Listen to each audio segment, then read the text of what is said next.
28장 1절부터 보시죠. 그때에 블레셋 사람들이 이스라엘과 싸우려고 군대를 모집한지라 아기스가 다윗에게 이르되 너는 발키알라 너와 네 사람들이 나와 함께 나가서 군대에 참여할 것이니라. 다윗이 아기스에게 이르되 그러면 당신의 종이 행할 바를 아시리이다 하니 아기스가 다윗에게 이르되 그러면 내가 너를 영원히 내 머리 지키는 자를 삼으리라 하니라. 일대 위기면 위기가 지금 이제 다윗에게 왔습니다. 그러나 다윗은 우리 창세기 1장 28절에서 이미 하나님이 약속하셨던 통치 언약의 그런 그 약속을 인해 가지고 살아가는 그런 하나님의 사람이기 때문에 사무엘상 우리 25장 26절에 보게 되면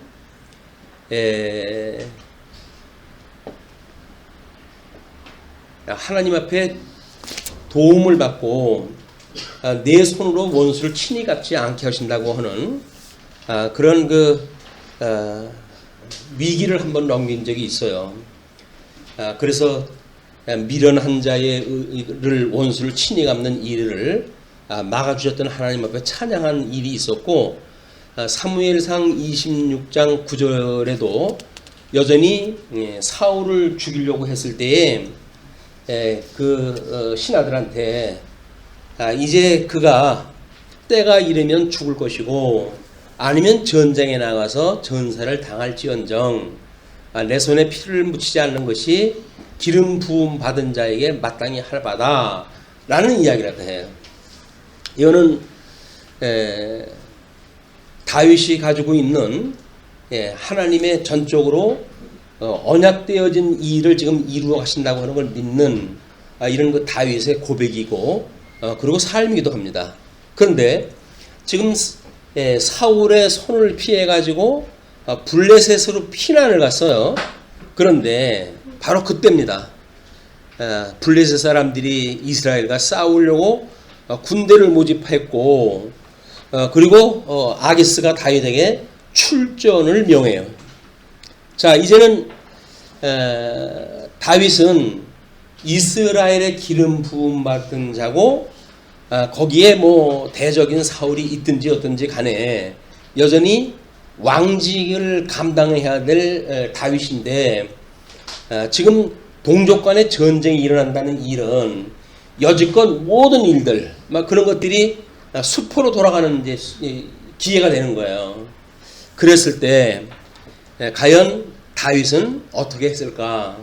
이게 우리들한테 하나님의 일을 살피는 어떤 바로미터가 될 수 있다고 보여집니다. 예수님이 십자가에 못 박아 죽으실 때까지 수많은 시험을 당하시는데 그 시험을 당하실 때에 그런 묘책을 통해 가지고 위기를 넘기는 순간들이 전부 이 다윗의 믿음의 행위와 괴를 같이 한다는 거예요. 그러면 이제 우리가 예수님을 믿는 우리들도 과연 이 일을 어찌할꼬 하나님의 선한 뜻을 분별하고 영적 예배를 드려야 되는데 하나님의 선한 뜻이 뭔지를 모르잖아요. 어떻게 보게 되면 우리 이스라엘 백성들은 율법에 의해 가지고 하나님을 섬기는 일을 갖다 했어요. 이 하나님을 경외하는 일을 했어요. 예수님 오실 때까지 이렇게 주어진 율법을 가지고 하나님을 경외하는 일을 했는데 율법이라고 하는 건 하나님이 싫어하시면 싫어하는 거고 싫어하시면 싫어하는 거, 좋아하는 것 이거는 선과 악이라고 하는 것이 분명히 구분되어 있단 말이에요.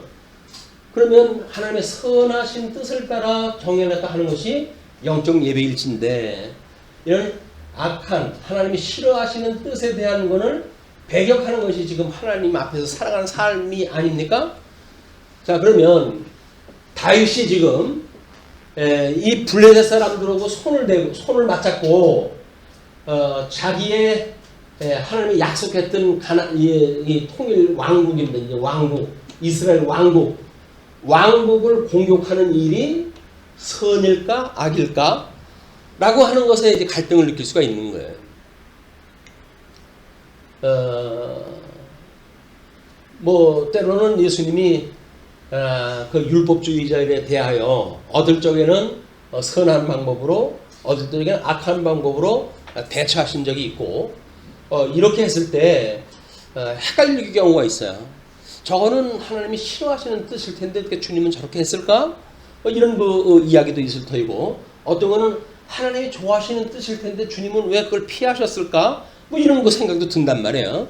이런 것이 율법이라고 하는 것은 사실은 하나님께서 이 율법을 주신 이유는 우리들이 죄의 종로를 타고 있다고 하는 사실을 확인시켜 줄 뿐만 아니라, 그래서 죄를 깨닫게 하시는 그런 그 일이기도 해요.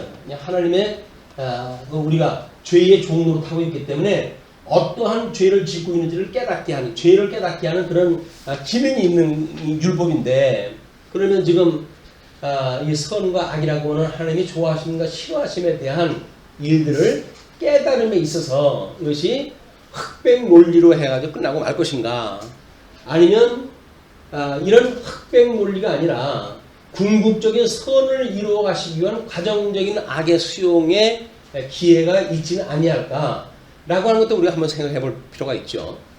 그런데 이것이 율법주의로 빠지게 되면 극단적 이원론에 빠지게 돼요. 왜냐면 선은 선이고 악은 악이에요. 그런데 하나님이 지금 우리 아담에게 이제 섭리를 갖다 하시는 일을 보시게 되면, 섭리 사역을 했을 때 이거를 모든 전적으로 타락을 하는 일을 하나님이 싫어하는 일일 리가 없잖아요. 하나님이 좋아하시는 일일 수 없어요. 왜냐면 이제 죄의 값으로 인해 가지고 전적으로 타락이 돼 가지고 세상에 에덴 동산은 추방이 돼야 되니까 이거는 하나님의 뜻대로 되어진 거란 말이에요. 그런데도 불구하고 여기서 구원받기로 선택되어진 자가 있다고 한다면 이 사람들 다 죽이면 안 되잖아요. 그러면 이 과정을 거쳐가지고 하나님께서는 각자만을, 이 선택받은 백성들을 구원하시는 일이 이런 논리적인 순서에 의해서 진행이 된단 말이에요. 그래서 우리가 타락, 구속, 그 다음에 하나님 나라, 이것이 우리 구속사의 세계관이라고 이야기를 했어요. 그러니까 이런 과정적인 논리를 통해서 궁극적인 선을 이루어 가시는 일이기 때문에 이거를 율법주의처럼 좋고 나쁘고라고 하는 양극단에 빠지게 되면 하나님의 선한 뜻을 이해할 수가 없습니다. 하나님이 전적으로 다 타락을 시킨다고 한다면 도대체 그런 선택되어진 백성들을 어떻게 구원을 시킬 겁니까? 라고 하는 그런 그 이야기. 그러면 이 타락을 시켜가지고 내쫓지 않는다고 한다면, 그러면 버리기로 예정된 사람들은 어떻게 이 유기를 이루어 가실 건가? 라고 하는 건 문제죠. 하나님이 불순종을 하게 해서 전적으로 타락을 하게 하고 그리고 추방을 하다 해가지고 죄의 종로로 타게 하시는 것이 하나님 뜻이에요. 근데 하나님이 아니 어떻게 그 옳지 않은 생각을 하십니까? 착한 백성들도 있고 그런데 이런 생각이 들 거 아닙니까?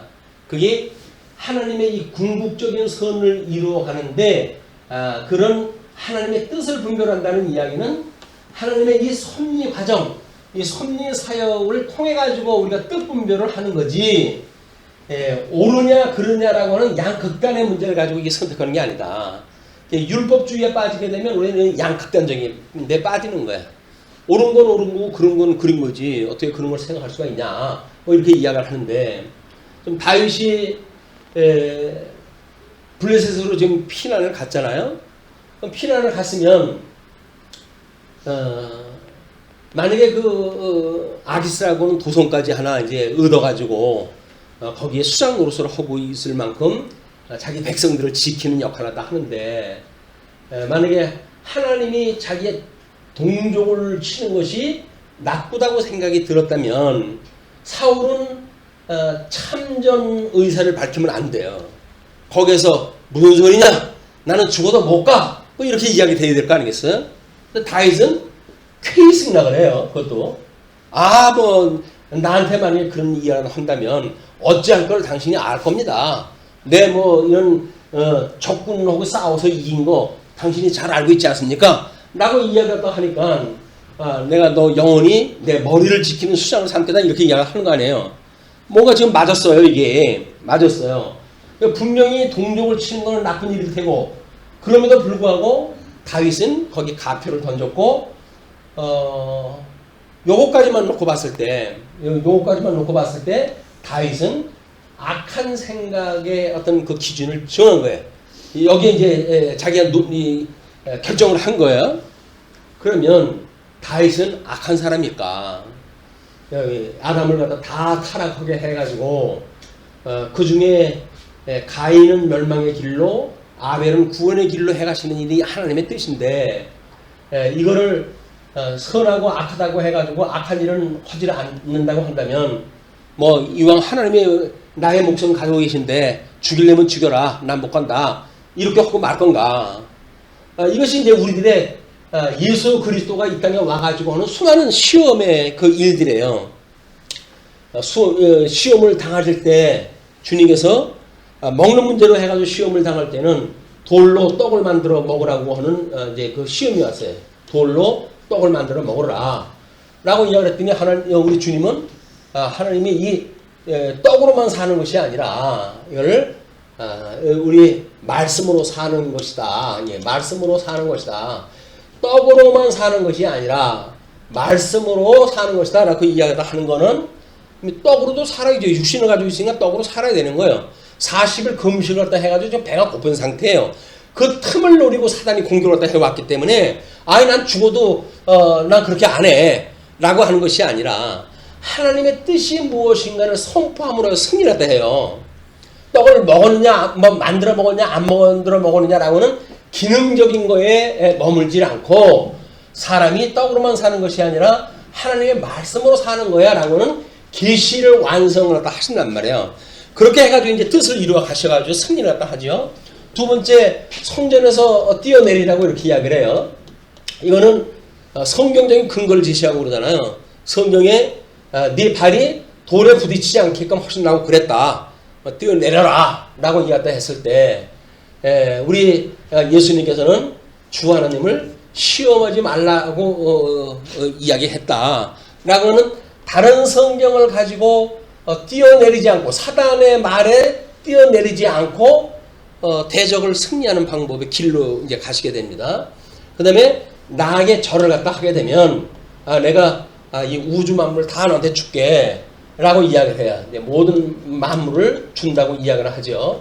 그럴 때 하나님만을 경외해야 된다.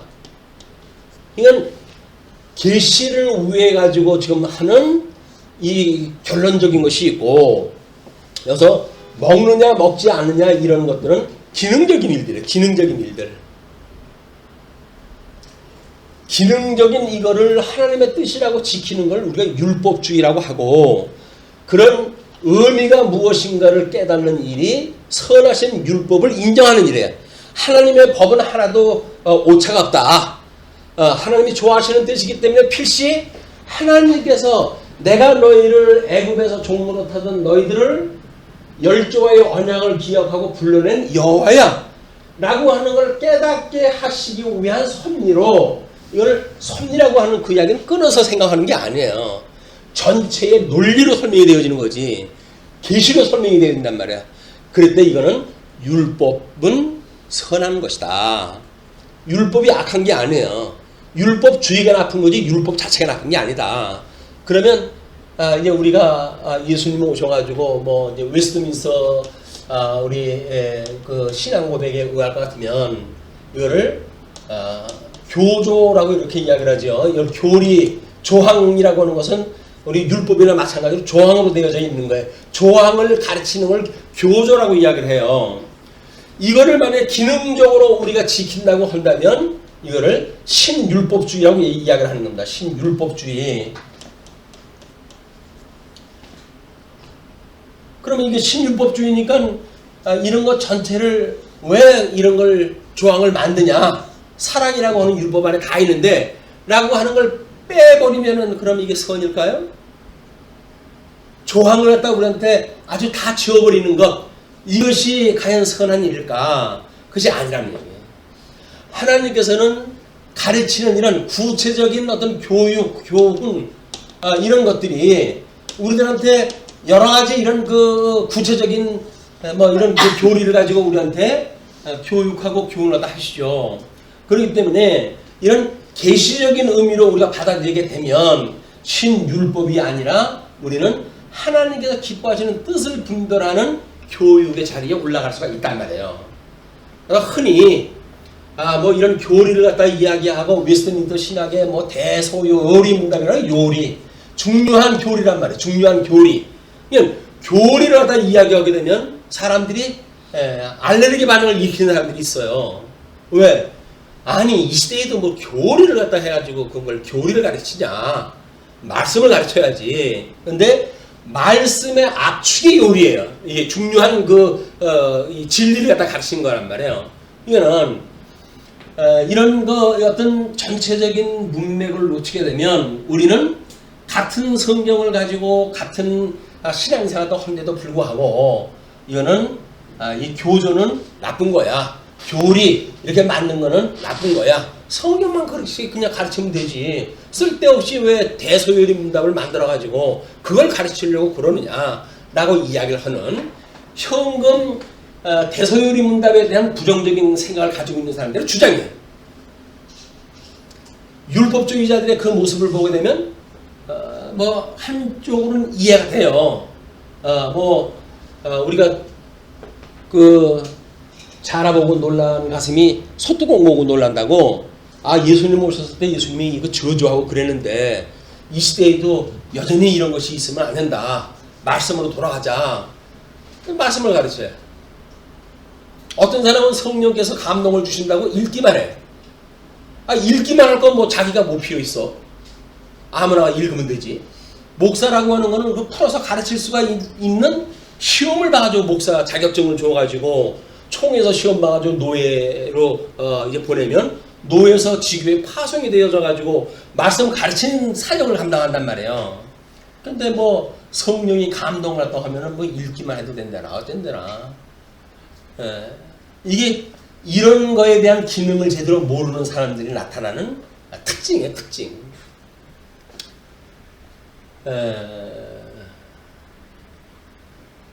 어떻게 보면 코 막고 답답한 일입니다.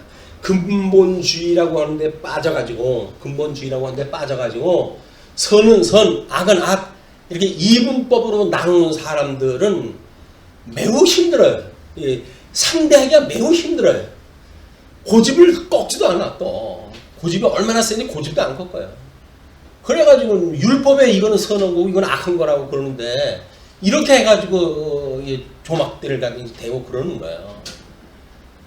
근데 우리가 하나님의 성기능적인 걸로 보게 되면 죄라고 하는 그것도 나름 하나님께서 우리를 구원받고 예수님으로 말미암아 하나님의 아들이 되어졌는데 왜 아직도 우리들한테는 이 영과 육이라고 하는 두 가지 요소를 가지고 있는 이런 중생인이라고 하는 성도의 과정을 통해 가지고 성화를 이루어 하시는가?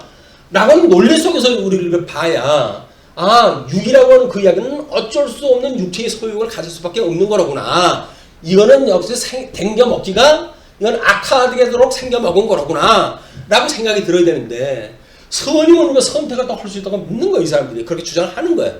그래도 그런 건 안 된다 이렇게 이야기를 하는데 뭐 안 돼가지고 뭐 영적으로 신령한 그런 그 모습으로 살아가면 얼마나 좋겠어요. 서로 사랑하고 뭐 이렇게 해가지고 이런 성령의 소욕으로 해가지고 사랑, 희락, 화평, 오래 참, 자비, 양성, 온유, 충성, 충성, 절제 이런 열매만 맺고 살면 얼마나 좋겠습니까? 그렇게만 살아갈 수 있다고 한다면 이걸 왜 주셨겠어요, 이거를? 근데 하나님은 성령의 열매를 맺을 수 있는 요소도 있고 육체의 소욕을 맺을 수 있는 영역도 그냥 남겨둔 채로 우리를 성화를 시켜가신단 말이에요. 그 이야기는 내가 온전케 해가는 거야 라고 하는 걸 깨닫게 하시는 주님의 이 계시를 갖다 소개를 갖다 하는 거란 말이야. 너희들이 그렇게 옳고 그런 거 따져가지고 너희들이 이렇게 살아가는 것이 아니라 내가 너희를 온전케 해가는 주체는 나야. 그 이야기예요. 그러니까 그렇게 해가는 나를 믿어. 그 이야기예요. 그래서 우리는 예수를 믿는다는 거예요. 그렇게 해가는 예수님을 믿는다는 거예요. 그걸 소위 예수를 믿는다는 이야기입니다. 근데 뭐 다른 사람들 뭐 극단적인 사람들도 나 예수 믿죠. 다 예수 믿는다고 그래요.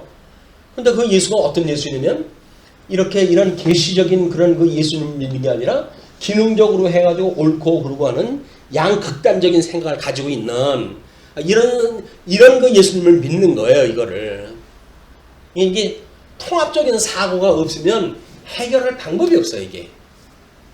그런데 분명히 우리 하나님께서는 이런 육이라고 하는 우리들한테 피치 못할 과정 속에다 집어넣으셔가지고 조금씩 하나님의 뜻을 깨달아가고 그리고 하나님의 뜻을 깨달아 알고 믿어 경외하는 데까지 가게 하심으로 우리 성화의 과정을 해가신다. 그러면 그런 과정에 있는 이 육이라고 하는 그 이야기는 육적 소유라고 하는 그 이야기는 죄를 깨닫는 용도로서의 충분한 사명을 지금 해가고 있는 거예요. 그게. 근데 우리는 내가 이렇게만 살아가지고 어떻게 해? 라고 해가지고 어떤 육적의 모든 기능들 그런 그 율법 아래 있는 그런 그 자신들 그런 걸 우정 나의 몸으로 지워버리려고 그러는데 그것이 불가능한 일이다. 불가능한 일이에요. 이게 불가능하다고 믿어야 다른 사람을 우리 이해할 수가 있어요. 이게 만약에 내가 가능하다고 생각이 들면 다른 사람 전부 이상하지 사람 저 사람 왜 저러고 산대? 이럴 거 아니겠어요. 나는 그게 가능한데 저 사람은 왜 저러고 산대? 이렇게 이야기할 거 아닙니까? 철저하게 해서 내가 부정돼야 돼요. 야 이건 난 어쩔 수 없는 인간이구나. 내로서 이렇게 거듭나고 중생되어져가지고 하나님의 자녀가 되었음에도 불구하고 여전히 죄의 이런 무거운 짐이 나를 끊임없이 사망으로 끌고 가고 있구나. 오라 공고한 자로다 라고 하는 자기의 통해가 만들어져야 되는데 그것이 아니라 나는 되는데 왜 저 사람은 안 되지? 라고 이야기하는 거예요. 그렇게 될 수가 없어요. 우리는 여기에 있어야 오호라 공고한 자라고 하는 자기 고백이 나올 수밖에 없고 온전케 하시는 주님을 바라볼 수밖에 없는 거예요. 그래야 그걸 가지고 우리가 예수를 믿는다는 겁니다. 예수님을 믿는다고 하는 건 그걸 믿는다는 이야기예요. 그래서 우리가 신약성경으로 해가지고 모든 계시가 완성됐다고 한다면 우리는 더 이상 그 성경 말씀으로 이루어진 예수님 내가 천상에서 널 온전케 할 거야 라고 해서 계시가 완성 마감을 시키신 그 예수님을 믿는다는 이야기는 뭐예요? 지금 역사적으로 뭐가 이루어져서 믿는 거 아니에요. 계시로 주어졌던 모든 계시의 내용을 가지고 우리 믿는다는 거예요. 예수님을 믿는다는 이야기는 그 말씀으로 오셨던 예수님의 그 말씀을 믿는다는 이야기지. 여기서 내가 역사적으로 뭐가 이루어져야 그걸 믿을 수 있어요. 뭐 주님께서 뭐 오시게 되면 이스라엘이 광복된다고 그랬다면요. 그럼 저는 그렇게 해야 예수님을 믿습니다라고 하는 건 전부 가짜예요. 그리고 뭐 예수님이 천년왕국 전에 재림오신다고 그러면요. 그럼 천년왕국 전에 재림오는 거 모습 보지 않고 나는 못 믿겠어요. 나는 전부 가짜예요 이게. 그렇게 약속을 했고 이미 요한계시록에 그렇게 재림 오셔가지고 천년왕국을 이루시는 걸 다 보여줬잖아요. 계시로. 우리는 계시를 보고 믿는 것이 우리들의 믿음이지 그런 믿어진 사실을 믿는 게 아니란 말이에요. 그런데 예수님 초림 때는 그걸 가지고 우리가 신앙을 이렇게 자기가 당신을 증거를 갖다 해가니까 이 마지막 요한계시록쯤 오게 되면 아니 장차 되어질 일들은 아직 이루어지지도 않은데 우리 보고 그걸 어떻게 믿으라고 그래. 이렇게 이야기하는 거는 지금까지 이렇게 말씀으로 이루어진 주님을 안 믿는다는 이야기예요. 그래서 그 나머지 부분도 못 믿겠다는 이야기예요. 그러면 지금까지 뭐 만약에 우리 살아있을 때까지 주님이 이제 오셔가지고 우리 셋째 화까지 이루어지고 뭐 이런 것들을 쭉 설명을 했기 때문에 야 성경대로 우리 주님이 주님의 몸된 교회들 이렇게 고난 중에 이걸 넣으시고 그 여전히 우리를 지키심을 보여주시는구나 라고 하는 걸 통해서 거기까지 왔잖아요. 여기까지 우리 믿었어요. 근데 장차 되어질 일이 뭡니까? 장차 되어질 일들이 이제 예수님 오셔야 돼요. 환란 중에 오셔야 돼. 그리고 그 예수님을 우리가 신앙 고백을 하고 살아가야 된단 말이야. 근데 그 일은 아직 안 이루어졌잖아요. 우리 주님께서 주는 그리스도로 살아계시는 하나님의 아들입니다 라고 신앙 고백 위에 몸된 교회를 세워서 음부의 권세가 무너뜨리지 못하는 교회를 세울 것이야 라고 이야기를 했는데, 어느 정도 우리가 성화의 과정을 통해 가지고는 무너지지 않는 것을 체험하고 깨닫게 하시는 역사를 섭리를 하셔요. 그러나 늙어가지고 이제 내일 모레면 우리 주님께서 날 부를 때가 됐다 라고 하는데, 온전히 이거 안 해준 걸로 보니까 나 이거 못 믿겠어요 라고 해가지고 그냥 지옥으로 갈 것인가. 여기까지 인도하시는 하나님께서 나머지 것도 마저 인도해 가실 걸로 믿고, 왜? 성경 계시가 완성이 됐으니까 그걸로 믿고 주님께 나의 영혼을 의탁합니다 하고 갈 것인가. 그건 선택이에요. 믿어지면 주님께 의탁을 하고 갈 것이고, 믿어지지 않으면 내가 죽을 때까지 이거 보지 않기 전에 내 눈 못 감겠습니다 라고 해가지고 고집을 부리든지 어떻게든지 끝내 못 보고 그냥 가든지, 믿지 못하고. 그건 우리들의 믿음의 선택이란 말이에요. 그런데 계시라고 하는 것으로 완성이 되었다는 이야기는 그런 주님을 믿는다는 거예요. 약속을 하시고 약속대로 이루어가시는 분.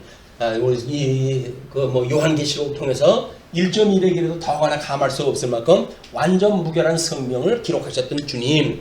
그래서 성경의 영감성과 무성이 깨지는 순간 우리는 모든 신학체가 다 무너져요. 그리고 이제 와가지고 오신 예수님을 닮아가면 된다 해가지고 예수님을 형님 삼아 살아가는 성도들의 삶을 주장하는 자유주의자들은 한마디로 예수님을 믿는 사람들 아니에요. 말로는 예수님처럼 살아가는 뭔가 이렇게 보여주려고 그러잖아요. 그러나 성경 계시를 믿지 않는 사람들이기 때문에 그 사람들은 전부 가짜예요. 자유주의 신학자들 다 가짜예요. 근데 이걸 우리들한테 아직도 강단에서 기능적인 거를 요구한다면, 그러면 이게 어떻게 되는 겁니까? 거기 복음이 없어요. 그러니까 거기는 복음이 없는 거야. 기능적인 적용 그리고 결단 이런 걸로 해가지고 말씀을 들었으면 뭔가 결단을 해야죠. 마음에. 이렇게 종주목을 대는 사람들은 복음주의자들이 아니에요. 참 가짜들.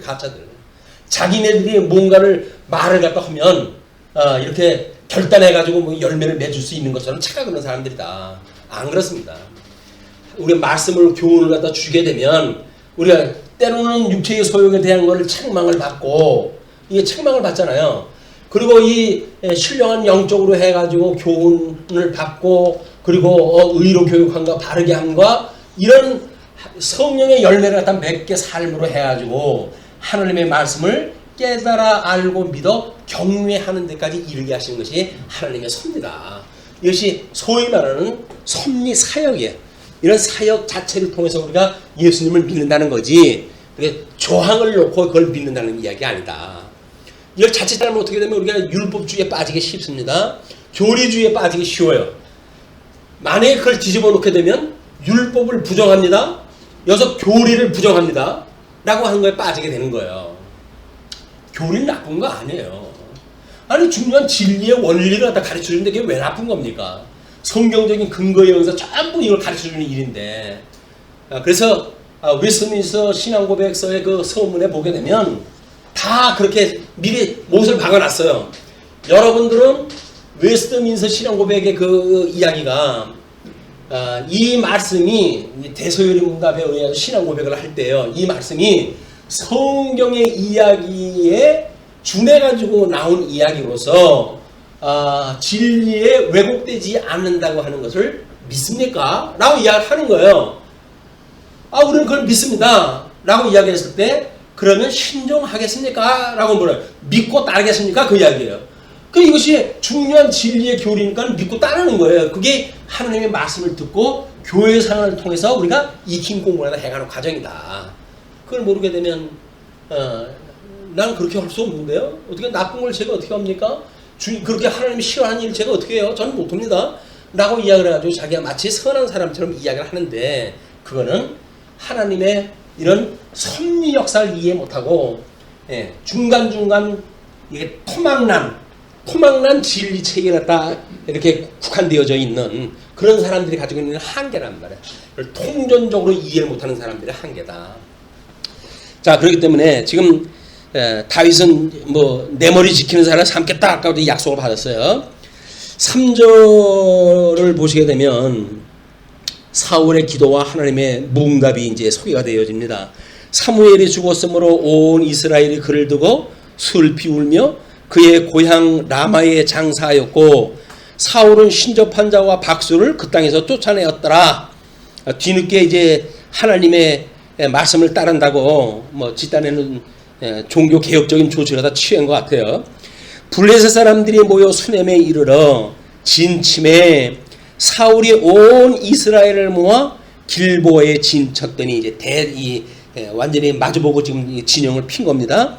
사울이 블레셋 사람들의 군대를 보고 두려워서 그의 마음이 크게 떨린지라. 뭐 블레셋 사람들하고 싸웠을 때 많은 그 실패의 경험이 있기 때문에 이제 지금 가슴이 떨려와요. 사울이 여호와께 묻자오되 여호와께서 꿈으로도 우림으로도 선지자로도 그에게 대답하지 아니하시므로 사울이 그의 신하들에게 이르되 나를 위하여 신접한 여인을 찾으라. 자기가 다 죽여놓고는 내가 그리로 가서 그에게 물으리라 하니. 그러니까 신접한 사람이고 무당을 다 죽였다는 이야기가 필요가 없어가지고 죽인 게 아니잖아요. 필요하면 찾을 수밖에 없는 사람이에요. 그 사람들이. 다만 이런 율법적인 선을 행한다고 하는 이걸 이루기 위해서 다 제거시킨 거예요. 그러니까는 이 율법주의에 그 사람은 빠진 사람이란 말이에요. 그러니까 그의 신하들이 그에게 이르되 보소서 엔돌에 신접한 여인이 있나이다. 가르쳐줘요. 그러니까 8절 사울이 다른 옷을 입어 변장하고 두 사람과 함께 갈새 옷을 왜 변장을 갖다 했을까요? 쪽팔릴까봐 그랬을까요? 예. 사울이 자기 왕이 채신머리 없이 무당한테 점치러 왔다고 하는 거 창피해가지고 그랬는지 변장으로 가는데 그들이 밤에 그 여인에게 이르러서는 사울이 이르되 청하노니 나를 위하여 신접한 술법으로 내가 네게 말하는 사람을 불러 올리라 하니 여인이 그에게 이르되 내가 사울이 행한 일 곧 그가 신접한 자와 박수를 이 땅에서 멸절시켰음을 아나니 내가 어찌하여 내 생명에 올무를 놓아 나를 죽게 하려느냐 하는지라.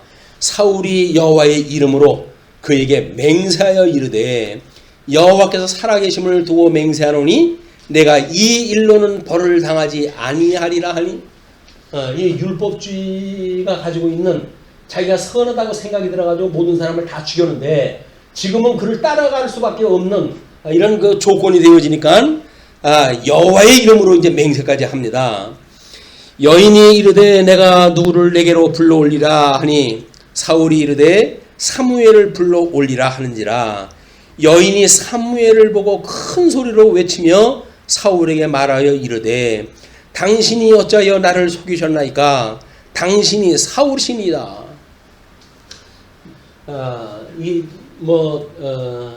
영혼을 불러 올리는 일, 뭐 이런 거 일들이, 우리도 무당이 이제 그런 거 하고 그러잖아요. 우리 그 전통 국악에서 하는 군누리패 뭐 이런 것들 보게 되면 그 마을에서 소문을 다 듣고, 그 다음에 거기서 그렇게 푸닥거리를 갖다 해가면서 이제 그 장난치는 그런 그 일들이 소개돼가지고 그러는데, 흔히들 접신을 갖다 해가지고 영을 불러내는 혼신을 갖다 불러내는 이런 것들이 접신원자들이 보통 하는 일들이에요. 영계에 이제 중계를 갖다 해가지고 그래가지고 하는데 여자가 이제 그렇게 이야기를 하니까 사무엘이 올라오는 거예요. 사무엘이 올라가지고 이제 이거는 접신한 여인한테만 보이고 사울한테는 안 보여요. 이 접신한 여인한테 사무엘이 짠하고 나타나면서 사울아 네가 나를 불렀느냐 뭐 이렇게 가르쳐 주는지 깜짝 놀라가지고 당신이 어떻게 나를 속였습니까? 라고 이야기를 하는 거예요. 당신이 사울이십니다. 라고 이야기를 해요. 왕이 그에게 이르되 두려워하지 말라. 내가 무엇을 보았느냐 하니 여인이 사울에게 이르되 내가 영이 땅에서 올라오는 것을 보았나이다 하는지라 사울이 그에게 이르되 그의 모양이 어떠하냐 하니 그가 이르되 한 노인이 올라오는데 그가 겉옷을 입었나이다 하더라.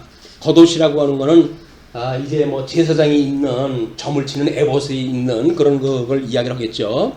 그러니까 사울이 그가 사무엘인 줄 알고 그의 얼굴을 땅에 대고 절하니라. 뭐 보지도 못했어요. 접신한 여자 얘기만 듣고 거기다 이제 절을 갖다 넙죽한 겁니다.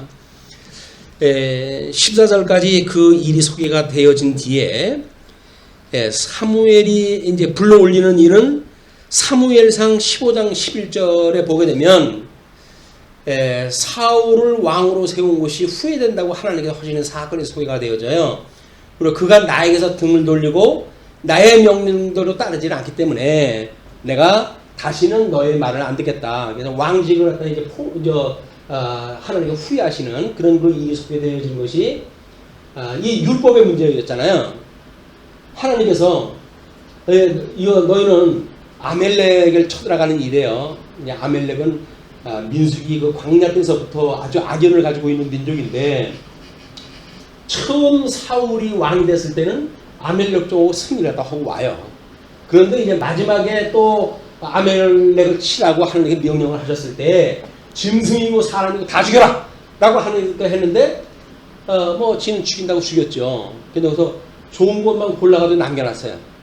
그리고 왔더니 사무엘이 와가지고 어떻게 됐냐? 라고 했더니 하나님의 선한 뜻을 따라가길래 다 죽였다! 라고 이야기를 하는데 한쪽에서 짐승 우는 소리에 뭐 이런 게 들리니까 저 짐승 소리는 뭐냐?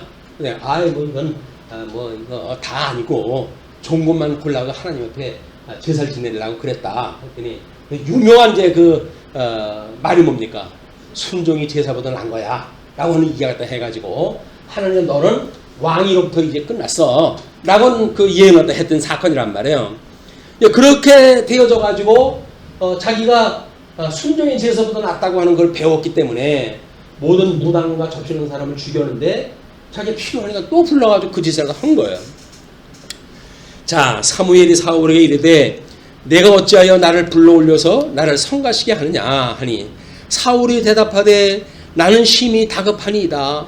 블레셋 사람들은 나를 향하여 군대를 일으켰고 하나님은 나를 떠나서 다시는 선지자로도 꿈으로도 내게 대답하지 아니하시기로 내가 행한 일을 알아보려고 당신을 불러 올렸나이다 하더라. 자초지종을 이야기를 한 거예요. 그랬더니 사무엘이 이르되 여호와께서 너를 떠나 내 대적이 되셨거늘 내가 어찌하여 내게 묻느냐. 하나님께서 너 떠난다고 했는데 나한테 그걸 물어가지고 뭘 어떻게 하겠다고 그런 그 이야기죠. 우리 이제 우리 그 사무엘상 26장 10절을 보시게 되면 뭐 얼마 전에 우리 확인한 건데 26장 10절이 바로 하나님께서 약속하셨던 그 내용이에요. 바로 뭐냐면 다윗이 말을 계속했을 때 주님께서 확실히 살아계심을 두고 말하지만 주님께서 사울을 치시든지 죽을 날이 되어서 죽든지 또는 전쟁에 나갔다가 죽든지 할 거를 다윗이 알고 손을 직접 대는 것을 하지 않은 그런 그 모습이 이제 소개가 되어지는데 그거를 사무엘이 패전을 예언했던 그런 일과 다윗이 믿고 있는 믿음과 연결이 되어진다는 이야기입니다. 그래서 여호와께서 나를 통하여 말씀하신 대로 내게 행하사 나라를 내 손에서 떼어 내 이웃 다윗에게 주셨느니라. 다시 다짐을 하죠. 내가 여호와의 목소리를 순종하지 아니하고 그의 진노를 아멜렉에게 쏟지 아니하였으므로 이게 소위 공분이라는 이야기예요. 하나님이 좋아하신 걸 나도 좋아하고 하나님이 싫어하는 걸 나도 싫어하는 이런 하나님의 율법 정신에 의해 가지고 우리가 하나님을 기쁘게 하는가 아니면 조항을 기계적으로 따르는 그런 거 일을 갖다 하는가에 대한 문제입니다. 그렇기 때문에 여호와께서 이스라엘 너와 함께 블레셋 사람들의 손에 넘기시니 내일 너와 내 아들들이 나와 함께 있으리라. 죽은 자리에 같이 있다는 거예요. 그런데 사울이 지금 이런 악행으로 갈 자리에 함께 있다고 하는 걸로 보아가지고는 예수님이 오른쪽 그 강도한테 너는 오늘 나와 함께 낙원에 있으리라고 하고는 정반대의 사항이 아닌가 이렇게 볼 필요가 있어요. 어떻게 무당이 적어도 사무엘을 불러 올릴 수 있느냐, 뭐 이런 걸 가지고 우리가 이제 의심을 가질 수 있잖아요. 의아하게 생각할 수가 있고. 그런데 하나님께서 못 올릴 일이 뭐가 있으시겠어요. 이미 우상들이 그런 일을 접신해 가지고 혼을 부르는 일들 그거 다 하나님의 주권 아래에 있는 일들인데, 근데 거짓말에 그런 거 일들을 하는 것이 사수를 피는 자들의 이고, 그렇기 때문에 하나님께서 그런 거 일을 이제 우리 그 지금 올라온 그 영이 이야기하듯이 넌 내일 나하고 함께 있을 거야. 그 이야기는 같이 지옥에 있을 거야. 사울은 가짜예요. 가짜. 여기서 나오는 사무엘이 가짜 사무엘이니까 지옥에 있는 나쁜 영을 불러가지고 지금 이렇게 일이 된 거를 우리가 볼 수가 있는 거죠. 그러면서 이제 20절로부터 25절 보시게 되면 두려워 신실한 사울이 음식을 먹고 기력을 회복하는 사건이 소개가 되어집니다. 사울이 갑자기 땅에 완전히 엎드러지니 이는 사무엘의 말로 말미암아 심히 두려워하며 또 그의 기력이 다하였으니 이는 그가 하루 밤낮을 음식을 먹지 못하였습니다. 아주 답답한 그런 심령으로 밥도 못 먹고 그런 상태로 지금 사무엘을 만나는데 사무엘한테 너무 직접적인 이야기 들은 거야. 너는 전쟁에 가면은 이제 너한테 왕위를 뺏어가지고 다윗한테 줄 것이고 내일은 나하고 같이 지옥에 있을 거라고 이야기했다 하니까 지금 사무엘이 고가졌어요. 그러니까 그 여인이 사울에게 이르러 그가 심히 고통당함을 보고 그에게 이르되 여종이 왕의 말씀을 듣고 내 생명을 아끼지 아니하고 왕이 내게 이르신 말씀을 순종하였사오니 그런즉 청하건대 이제 당신도 여종의 말을 들으사 내가 왕 앞에 한 조각 떡을 드리게 하시고 왕은 잡수시고 길 가실 때에 기력을 얻으소서 하니 마지막 서비스를 갖다 해가지고 면책을 이제 받고 싶은 그런 그 일을 완성하는 그 과정으로 보여집니다. 사울이 거절하여 이르되 내가 먹지 아니하겠노라 하니라. 그의 신하들과 여인이 강권하매 그들의 말을 듣고 땅에서 일어나 침상에 앉으니라. 여인의 집에 살진 송아지가 있으므로 그것을 급히 잡고 가루를 가져다가 뭉쳐 무교병을 만들고 구워서 사울 앞에와 그의 신하들 앞에 내놓으니 그들이 먹고 일어나서 그 밤에 가니라. 1년의 사건이 이제 끝이 났어요. 그런데 29장의 우리 1절 2절을 보시게 되면 블레셋 군대와 함께 출전하는 다윗이 소개가 되어 있습니다. 블레셋 사람들은 그들의 모든 군대를 아벡에 모았고 이스라엘 사람들은 이스르엘에 있는 샘 곁에 진쳤더라. 블레셋 사람들의 수령들은 수백 명씩 수천 명씩 인솔하고 나아가서 다윗과 그의 사람들은 아기스와 함께 그 뒤에서 나아가더니 3절로 5절 다윗을 불신하는 블레셋 방백들이 등장을 해요. 그러니까 하나님께서 총체적으로 못 가게 하시면 못 가게 하시는 거예요. 그때 선악이 뭐냐라고 하는 걸 해가지고 만약 기계적으로 응했다고 한다면 하나님께서는 그 마음을 아시니까 이제 이런 피할 길을 주시지 않을 거예요. 근데 다윗의 그런 선한 마음을 주님께서 아시고 이 블레셋 사람들의 방백들이 이르되 이 히브리 사람들이 무엇을 하려느냐 하니 아기스가 블레셋 사람들의 방백들에게 이르되 이는 이스라엘 왕 사울의 신하 다윗이 아니냐. 그가 나와 함께 있은지 여러 해로 돼 그가 망명하여 온 날부터 오늘까지 내가 그의 허물을 보지 못하였노라. 측근에 내가 여지껏 몇 년을 데리고 있었는데 아무런 하자가 없어. 그래가지고 내가 지금 전쟁에 함께 가는 거야 라고 이야기를 했더니 블레셋 사람의 방백들이 그에게 노한지라. 블레셋 방백들이 그에게 이르되 이 사람을 돌려보내어 왕이 그에게 정하신 그 처소로 가게 하소서. 그는 우리와 함께 싸움에 내려가지 못하리니 그가 전장에서 우리의 대적이 될까 하나이다. 그가 무엇으로 그 주와 다시 화합하리까? 이 사람들의 머리로 하지 아니하겠나이까? 합리적인 이유를 대잖아요. 지금 주신한테 지금 오해를 받고 도망을 와 있는 형편인데 그가 이 일을 만회할 수 있는 방법은 우리 머리를 받쳐가지고 만회할 수 있는 방법밖에 없다. 그래가지고 대장들이 반대를 하다 하는 거예요. 뭐 이 전장에 나가는 수장이 거기 수장인데 수장이고 뭐고 자기 생명이 지금 총각에 놓여져 있는 입장이기 때문에 철저히 반대를 했다 그렇게 하고 하는 이야기가 그들이 춤추며 노래하여 이르되 사울이 죽인 자는 천천히요 다윗은 만만이로다 하던 그 다윗이 아니니까 하니 그 전장 자기의 그 엄청난 그 블레셋 군대를 멸했던 그 다윗을 상기시키는 거죠. 자 이제 6절로부터 11절 다윗이 블레셋으로 철수를 하게 되어지는 본의 아니게 아기스에게 충성하고 충성을 약속을 하고 대신 동족과 싸움을 하지 않는 이런 선한 길을 하나님께 준비하신 걸 누가 알겠어요 이게. 하나님의 종 다윗이 아니면 이걸 어떻게 알겠어요. 주야로 하나님의 말씀을 묵상하는 다윗이 하나님의 뜻을 왜 모르겠어요. 그 다윗이 드디어 막 속으로는 어떤 기도를 갖다 했겠어요. 우리 주신을 향해서 기름 부음 받은 자를 내가 그동안 여지껏 손을 안 낸 거 우리 주님께서 아시지 않습니까? 근데 오늘 나의 손을 들어 그의 머리를 치게 하시겠습니까 주님? 저의 일은 시험에 들게 하지 말아 주십시오 라고 하는 간구를 했을 거예요. 시험에 들게 하지 마시옵고 그리고 이 하나님의 악한 싫어하시는 일로부터 나를 구해주세요 라고 하는 기도를 하지 않았을까. 그걸 예수님께서 주기도로 해가지고 알려주신 거예요 우리들한테. 그냥 끊임없이 우리가 기도할 일이 우리가 이렇게 시험에 들게 하지 마십시오. 이런 거 우리들이 세상을 살아갈 일들이 전부 시험에 있는 거 아닙니까? 이걸 에워싸고 우리들한테 함정을 파놓고 올무를 놓고 넌 걸리기만 해봐 내가 탁 칠 거야 라고 하고 있는 이 사람 마귀들이 우리를 에워싸고 있는데 여기서 하나님 앞에 기도 안 하고 무슨 그 항장사라고 이걸 피할 수가 있겠어요. 끊임없이 우리를 시험에 들게 하지 말아주세요 주님. 우리는 주님의 뜻대로 살고 싶습니다. 하나님 앞에 칭찬받고 살아가고 싶습니다. 하나님하고 늘 교제 나누면서 살아가고 싶습니다.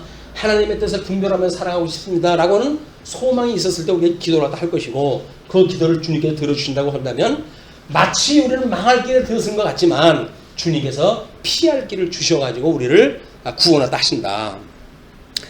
아기스가 다윗을 불러 그에게 이르되 여호와께서 살아계심을 두고 맹세하노니 내가 정직하여 내게 온 날부터 오늘까지 내게 악이 있음을 보지 못하였으니 나와 함께 진중에 출입하는 것이 내 생각에는 좋으나 수령들이 너를 좋아하지 아니하니 사정을 하잖아요. 그냥 하나님의 뜻을 할 때 사정을 우리가 들어가면서 하는 거야. 그래요? 지금 그러시다면 이렇게 해가지고 하나님이 하는 거지. 아무나 틈에 해가지고 이게 해가는 게 아니다.